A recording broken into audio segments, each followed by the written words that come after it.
उत्तर भारत में लगातार मौसम करवट ले रहा है। इस बीच एक बार फिर से वेस्टर्न डिस्टर्बेंस के एंट्री लेने का अलर्ट जारी कर दिया गया है, जिसके असर से 2 फरवरी तक लगातार उत्तर प्रदेश, मध्य प्रदेश, हरियाणा, पंजाब, दिल्ली और राजस्थान के ज्यादातर जिलों में काले घने बादलों की आवाजाही बनी रहेगी। साथ ही अधिकांश हिस्सों पर आंधी के साथ हल्की से मध्यम स्तर की बारिश भी रिकॉर्ड की जा सकेगी। ऐसे में चलिए देश के जाने माने weather expert doctor S N. Pandey ji से जानते हैं कि अगले 24 से 48 घंटों में मौसम का क्या हाल रहने वाला है। मैं हूं मौसम विशेषज्ञ डॉक्टर एस.एन. सुनील पांडे। ये वीडियो किसान इंडिया चैनल के लिए। जिस तरह से आप देख रहे हैं कि कई WD लगातार टेल टू टेल चले आ रहे हैं, इनकी वजह से पूरे उत्तर भारत में इस समय जो मौसमी परिस्थितियां बनी हुई हैं, पूरे उत्तर प्रदेश तक और बिहार तक, मध्य प्रदेश में, बुंदेलखंड में सभी जगह बादलों की आवाजाही हो रही है और कोहरा, धुंध, ये सारी चीजें भी बनी हुई हैं। इस समय विजिबिलिटी आज कानपुर में, आगरा में, ग्वालियर में 0 विजिबिलिटी दर्ज की गई है, जो हमारे रेल और सड़क यातायात के लिए बहुत नुकसानदायक साबित हो सकती है, क्योंकि इस समय अगर ड्राइविंग जरा भी असावधानी से की जाती है तो कई तरह की दुर्घटनाएं होने की संभावना बनी रहती है। अभी एक WD आया हुआ है जिसका असर कल रात से पूरे हमारे पहाड़ों पर होने की संभावना है और पहाड़ों पर बारिश शुरू भी हो गई है, लेकिन बर्फबारी की जो संभावना है वो आज से बर्फबारी भी हमारे जम्मू कश्मीर की ऊंची पहाड़ियों पर और हिमाचल और उत्तराखंड की पहाड़ियों पर भी रिकॉर्ड की जा सकती है। इसी के साथ हमारे पंजाब, चंडीगढ़ और पश्चिमी उत्तर प्रदेश में भी बादलों की आवाजाही शुरू हो गई है।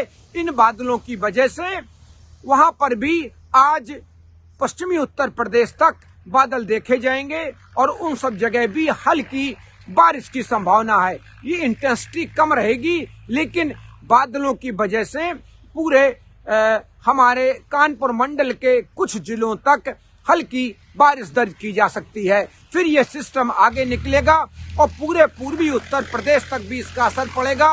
बुंदेलखंड पर असर पड़ेगा, जो हमारा उत्तर प्रदेश का बुंदेलखंड इलाका है, झांसी तक। इसके बाद फिर जो मध्य प्रदेश का इलाका है, मध्य प्रदेश के उत्तरी इलाकों पर भी इसका असर पड़ने की पूरी संभावना है। ये स्थितियां अभी आगे जारी रहने वाली हैं और दिन में तापमान भी कम हो जाते हैं जब धूप कम जमीन पर आती है, और ये स्थितियां अभी आगे जारी रहने वाली हैं। आपको बता दें कि 3 फरवरी तक हिमाचल प्रदेश, उत्तराखंड और जम्मू कश्मीर के ज्यादातर ऊंचाई वाले हिस्सों पर बर्फबारी के साथ जमकर बारिश होने की संभावना है।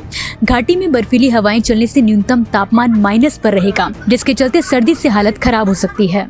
जिस तरह से वेस्टर्न डिस्टर्बेंस आ रहे हैं और इनको सपोर्ट करने के लिए जेट स्ट्रीम भी जो निचले स्तर पर हैं, वो जेट स्ट्रीम भी इसको सपोर्ट कर रही हैं। उसी के साथ एंटी साइक्लोन बना हुआ है, जिसकी वजह से अरेबियन सी से भी नम हवाएं लगातार उत्तर भारत की तरफ आ रही हैं।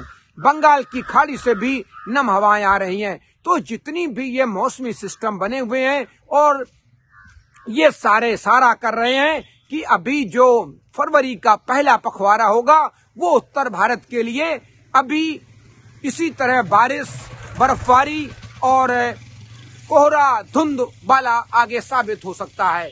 तो लोग सजग रहें, सतर्क रहें, और किसानों को भी सलाह दी जाती है कि वो ऐसी स्थितियों में अपने खेतों में जल निकासी का बेहतर प्रबंध कर लें, और जो बच्चे हों, बीमार हों, बुजुर्ग हों, वो लोग भी इस समय दिन में जब धूप कम निकलती है, कोहरा धुंध बना रहता है, तो बाहर निकलने में थोड़ा परहेज करें, क्योंकि इस तरह के मौसम में उनको स्वास्थ्य संबंधी दिक्कतें आने की पूरी संभावना बनी रहती है। तो ये स्थितियां अभी फरवरी के फर्स्ट वीक तक जारी रहेंगी। हल्की बारिश की गतिविधियां उत्तर प्रदेश, मध्य प्रदेश और मध्य भारत तक जारी रह सकती हैं। इसी के साथ क्योंकि वेस्टर्न डिस्टर्बेंस भी आ रहे हैं और उसी के साथ उनको सपोर्ट करने के लिए जो जेट स्ट्रीम है वो भी निचले स्तर पर है, जिनकी वजह से कैस्पियन सागर और भूमध्य सागर से नमी भी आ रही है, तो इनका असर भी पूरे हमारे गंगा यमुना के मैदानी भागों पर पड़ने की संभावना है। और इसी की तरह पंजाब, हरियाणा, राजस्थान, दिल्ली, राष्ट्रीय राजधानी क्षेत्र, गाजियाबाद और उत्तर प्रदेश के इलाकों में भी आगे इसी तरह की संभावना बनी रहेगी, क्योंकि अभी भी जो हमारा नमी है उसका फ्लो कई जगह से पूरे उत्तर भारत पर हो रहा है। तो आप सजग रहिए, सतर्क रहिए। सर का पसीना जब माथे को आता है वो किसान है जो अपने दम पर फसल को उगाता है। आन है, बान है, शान है, किसान है। किसान इंडिया, चलेगा हल, बढ़ेगा बल।